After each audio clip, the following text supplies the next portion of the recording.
Model মেঘনা আলম যে গ্রেফতার হয়েছেন এবং তাকে প্রথমে বলা হলো নিরাপত্তা হেফাজতে নেওয়া হয়েছে, তারপর তাকে বিশেষ ক্ষমতা আইনে 30 দিনের জন্য আটকাদেশ দিয়ে পাঠিয়ে দেওয়া হলো। এসবের পর বাংলাদেশের স্বরাষ্ট্র মন্ত্রণালয়ের সভাকক্ষে আইন শৃঙ্খলা সংক্রান্ত কোর কমিটির সভা শেষে সাংবাদিকেরা যখন স্বরাষ্ট্র উপদেষ্টাকে প্রশ্ন করেছিলেন যে মডেল মেঘনা আলমকে কেন বিশেষ ক্ষমতা আইনে গ্রেফতার করতে হলো, তখন প্রধান উপদেষ্টার এই বিশেষ সহকারী খোদা বক্স চৌধুরী, যিনি নিজে আগে আইজি ছিলেন, মানে একজন সাবেক আইজি, তিনি একটা মোক্ষম উত্তর দিয়েছেন। তিনি বলেছেন যে আপনি এমনভাবে প্রশ্ন করছেন যে মনে হচ্ছে গ্রেফতার করে সরকার একটা অপরাধ করে ফেলেছে, একটা বেআইনি কাজ করে ফেলেছে। এই আইন যে ব্যবহৃত হচ্ছে না তা তো নয়, তারা আদালতে গেছেন, আদালত আমাদের কাছে জানতে চেয়েছেন, আমরা আদালতে উত্তর দেব। মানে সাংবাদিক আপনি কেন প্রশ্ন করছেন? উত্তর যা দেওয়ার আমরা আদালতে দেব। আর গ্রেফতার করে কি সরকার একটা বেআইনি কাজ করে ফেলেছে নাকি? এমন পাল্টা প্রশ্ন আমি নিশ্চিত প্রধান উপদেষ্টার বিশেষ সহকারীর কাছ থেকে শুনবার পর এই মডেল মেঘনা আলমের গ্রেফতার এবং এই গ্রেফতার বিশেষ ক্ষমতা আইনে করা ঠিক হলো কি হলো না, এই নিয়ে গত কদিন ধরে বাংলাদেশের সংবাদ মাধ্যমগুলো বিভিন্ন মানবাধিকার সংগঠনের বরাত দিয়ে কিংবা আদালতে যে রিট আবেদন করা হয়েছে তার সূত্র ধরে যত প্রশ্ন তুলছিল, আপাতত সেসব প্রশ্নের অবসান হচ্ছে বলে ধারণা করে নেওয়া যায়।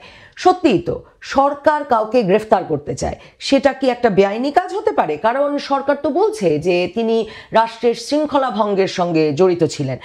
আইন উপদেষ্টা বলেছেন যে তিনি জানেন মানবাধিকার সংগঠনগুলো এই বিশেষ ক্ষমতা আইন ব্যবহার করে এই গ্রেফতারের বিরোধিতা করছে, সমালোচনা করছে। সরকার এ বিষয়ে একেবারে শীর্ষ পর্যায়ে বৈঠক করেছে যে কেন এভাবে গ্রেফতার করতে হলো।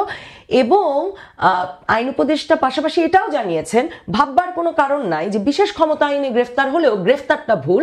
আইন উপদেষ্টা বলেছেন যে গ্রেফতারের প্রক্রিয়া ঠিক হয়নি মানে তার বিরুদ্ধে অপরাধের কোনো আলামত বা অভিযোগ নেই সেটা না, সেটির পরিপ্রেক্ষিতে করণীয় আছে এবং সেটার ব্যাপারে স্বরাষ্ট্র মন্ত্রণালয় খুব শিগগির উপযুক্ত ব্যবস্থা গ্রহণ করবে।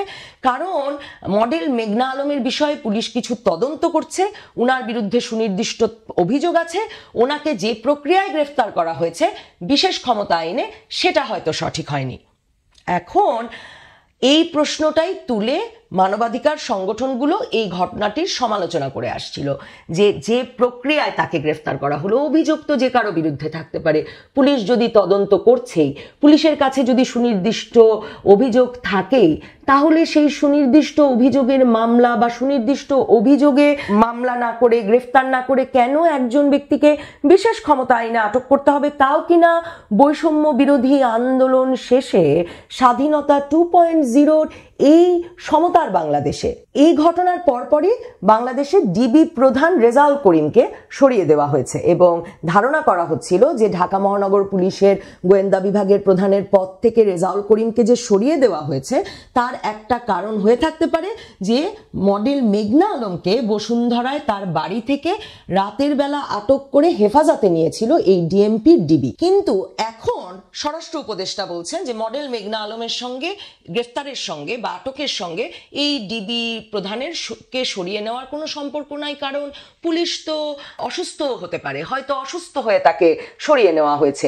মানে আপনি যদি আজকের এই স্বরাষ্ট্র মন্ত্রণালয়ের প্রেস ব্রিফিংটাতে সাংবাদিকদের প্রশ্ন আর স্বরাষ্ট্র উপদেষ্টা এবং প্রধান উপদেষ্টার এই বিশেষ সহকারীর উত্তরগুলো শোনেন, তাহলে আপনি বুঝবেন মডেল মেঘনা আলম কেন কারো কোনো গ্রেফতার বা আটক বা কোন আইনে কোন মামলায় তাকে গ্রেফতার করা হয়েছে সেসব নিয়ে প্রশ্ন করা কতটা অর্থহীন। আসলে প্রশ্ন করা তো অর্থহীনই। ব্যারিস্টার সারা হোসেন সহ আইনজীবীদের একটি দল রিট করেছে হাইকোর্টে যে কেন মডেল মেঘনা আলমের আটকাদেশ অবৈধ হবে না, কেন সুনির্দিষ্ট অভিযোগ ছাড়া বিশেষ ক্ষমতা আইনে 30 দিনের জন্য আটকাদেশ দেওয়া হবে এই নারীকে। এই ভিত্তিতে এই খবর জানতে চেয়ে তারা আদালতে রিট করেছে। কিন্তু দেখুন, আদালতে এই রিট করবার পরেই কি আসলে এই ঘটনার কোনো সুরাহা হবে? কারণ এই সরকারের আমলে, অন্তর্বর্তী সরকারের আমলে, যে সরকার আসলে একটা নতুন বাংলাদেশ গড়ার শপথ নিয়ে, নতুন বাংলাদেশ গড়ার অঙ্গীকার নিয়ে, প্রতিশ্রুতি নিয়ে ক্ষমতায় এলো, তারা আসবার পর থেকে বাংলাদেশে যত শত শত মামলা হয়েছে, যত শত শত হত্যা মামলা হয়েছে, সেসব হত্যা মামলায় সাবেক প্রধানমন্ত্রী শেখ হাসিনা সহ কাকে আসামি করা হয়েছে? সাংবাদিকদের আসামি করা হয়েছে এবং বাংলাদেশ জুড়ে এই ঘটনা একেবারে ঢালাওভাবে প্রচার পেয়েছে এবং এক রকমের জনপ্রিয়তা পেয়েছে যে এটাই আসলে ফ্যাসিস্টের দোসরদের শাস্তি দেওয়ার সবচেয়ে ভালো উপায়। কাজেই জনপ্রিয় টেলিভিশন সাংবাদিকদের বিরুদ্ধে মামলা হয়েছে, হত্যা মামলা, তাদেরকে গ্রেফতার করা হয়েছে। ব্যবসায়ীদের বিরুদ্ধে মামলা হয়েছে, জেলায় জেলায় ব্যবসায়ীদের বিরুদ্ধে মামলা হয়েছে, তাদের গ্রেফতার করা হয়েছে। সংস্কৃতি কর্মীদের বিরুদ্ধে হয়েছে, শিক্ষকদের বিরুদ্ধে, আইনজীবীদের বিরুদ্ধে। মানে কোন প্রফেশনের, কোন পেশার মানুষ আগস্টের পর থেকে বাদ গেছেন হত্যা মামলায় আসামি হওয়ার থেকে? এমনকি এই যে মেঘনা আলমের ঘটনায় কেন সুনির্দিষ্ট অভিযোগ ছাড়া তাকে গ্রেফতার করা হলো, এমন প্রশ্ন তোলা হলো। এমন প্রশ্ন তোলার জন্য তো আসলে 8 মাস দেরি হয়ে গেছে এই সরকারের কাছে। কারণ আমরা তো দেখেছি বিভিন্ন জনকে গ্রেফতার করা হচ্ছে, তারপর তার নামে মামলা দেওয়া হচ্ছে। সেটা সাংবাদিক হতে পারেন, সেটা অভিনেত্রী শমী কায়সার হতে পারেন, সেটা কোনো ব্যবসায়ী হতে পারেন। মানে বিভিন্ন সময়ে বিভিন্ন ব্যক্তিকে আটক করা হচ্ছে এবং তারপর দেখা যাচ্ছে তার বিরুদ্ধে বিভিন্ন জেলায় মামলা হচ্ছে বা মামলা করে নেওয়া হচ্ছে বা পুরনো মামলায় তার নাম ঢুকিয়ে দেওয়া হচ্ছে।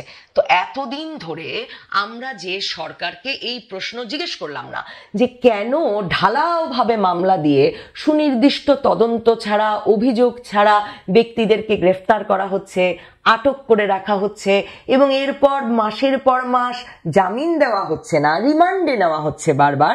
তাহলে সে সরকারকে এতদিন পর যদি আপনি এসে একজন ব্যক্তির ক্ষেত্রে প্রশ্ন করেন যে তার বিরুদ্ধে বিশেষ ক্ষমতা আইন দিয়ে কেন তাকে আটক করা হলো এবং কেন তাকে 30 দিনের জন্য আটক করে রাখা হলো সুনির্দিষ্ট অভিযোগ ছাড়া, তখন তাহলে সরকারের কর্তা ব্যক্তি, এক্ষেত্রে প্রধান উপদেষ্টার বিশেষ সহকারী খোদাবক্স চৌধুরী যে বলেছেন যে আপনার প্রশ্ন শুনে মনে হচ্ছে সরকার বিরাট বেআইনি কাজ করে ফেলেছে, এ প্রশ্ন আদালত করেছে, আমরা আদালতকে উত্তর দেব, আপনাকে দেব কেন? আমার তো মনে হয় এই উত্তরই এই সরকার দেবে, এটাই খুব স্বাভাবিক হয়ে দাঁড়ায়। তার মানে আমাদের প্রশ্ন কি? মানে গত কদিন ধরে 9ই এপ্রিল মডেল মেঘনা আলম গ্রেফতারের পর থেকে আমাদের প্রশ্ন কি? আমাদের মনে একটা প্রশ্ন তো বটেই যে কি করে ফেলেছেন মেঘনা আলম। রাষ্ট্রীয় শৃঙ্খলা পরিপন্থী কাজ, প্রথমে আমরা শুনলাম আন্তঃরাষ্ট্রীয় সম্পর্ক ধ্বংসকারী কাজ, কি এমন বিরাট অপরাধ এই মডেল করে ফেলেছেন? শোনা যাচ্ছে তার সঙ্গে কোনো একটি বিদেশি দূতাবাসের কূটনীতিকের একটা ব্যক্তিগত সম্পর্ক, সেই সম্পর্কের বিষয়টি তিনি যেহেতু প্রকাশ্যে এনে ফেলছিলেন, সেই স্পর্শকাতরতার জায়গা মাথায় রেখে সরকার আসলে তাকেই গ্রেফতার করে ফেলার সিদ্ধান্ত নিয়েছে। তো সেই বিষয়টি যেহেতু কেউই প্রকাশ্যে প্রমাণ সহ বলছেন না, সে কথা দূরে রাখা যাক। আমরা যে এত মাথা ব্যথা দেখাচ্ছি, এই যে মানবাধিকার কর্মীরা এত মাথা ব্যথা দেখাচ্ছেন, সংবাদ মাধ্যমগুলো এত লিখছে, কিংবা ব্যারিস্টার সারা হোসেন গিয়ে রিড করছেন, আমাদের আপত্তি কি? তাকে বিশেষ ক্ষমতা আইনে গ্রেফতার করায়, নাকি তাকে হত্যা মামলা দিলে আমাদের কোনো আপত্তি থাকতো না? মানে 5ই আগস্টের পর জুলাই আগস্টের বিভিন্ন হত্যায় যত শত শত হত্যা মামলা হয়েছে, তার যে কোনো একটিতে গ্রেফতার দেখিয়ে যদি মডেল মেঘনা আলমকে আজকে কারাগারে নিয়ে যাওয়া হতো এবং দিনের পর দিন জামিন ছাড়া কারাগারে রাখা হতো, রিমান্ডে নেওয়া হতো, তাহলে কি আমরা কোনো আপত্তি করতাম? তাহলে কি আমরা প্রশ্ন তুলতাম? আসলে একটা দেশে আইনের শাসন এভাবে হয় কিনা, মানে একটা আইন ব্যবহার করলাম না, কিন্তু অন্যদিকে ঢালাও ফৌজদারি মামলা করতে থাকলাম এবং যার তার নামে মামলা দিলাম, যাকে তাকে গ্রেফতার দেখালাম, তাহলে কি আইনের শাসন, মানবাধিকার সব একেবারে নিরঙ্কুশ থাকে? মানে বিশেষ ক্ষমতা আইন ব্যবহারের বিষয়টি এত বিশেষ কেন, এই প্রশ্ন তাই আমার এই খোদাবক্স চৌধুরীর মতোই। আমি বরং জানতে চাই যে আমরা একইভাবে ঢালাও মিথ্যা হত্যা মামলার বিরুদ্ধে কথা বলতে প্রস্তুত কিনা, আমরা ঢালাও গ্রেফতারের বিপক্ষে কথা বলতে প্রস্তুত কিনা, আমরা যার যে অপরাধ তাকে সেই অপরাধে সুনির্দিষ্ট তদন্তের ভিত্তিতে বিচারের মুখোমুখি করার পক্ষে, নাকি আমরা আসলে একটা ঢালাও মব জাস্টিসের পক্ষে, যেখানে আমরা আদালতকে ব্যবহার করতে চাই হত্যা মামলা তার হাতে তুলে দিয়ে। এই বিষয়গুলোর সিদ্ধান্ত না হলে আমার মনে হয় বাংলাদেশে আমরা হঠাৎ কাউকে আটক করলে তাকে কোন আইনে আটক করা হয়েছে, কেন সুনির্দিষ্ট তদন্ত ছাড়া, সুনির্দিষ্ট মামলা ছাড়া গ্রেফতার করা হয়েছে, এ নিয়ে শোরগোল তুললে শুধু শুধু সরকারকে বিরক্ত করা হবে। যেমন বিরক্ত হয়েছে প্রধান উপদেষ্টার বিশেষ সহকারী খোদাবক্স চৌধুরী।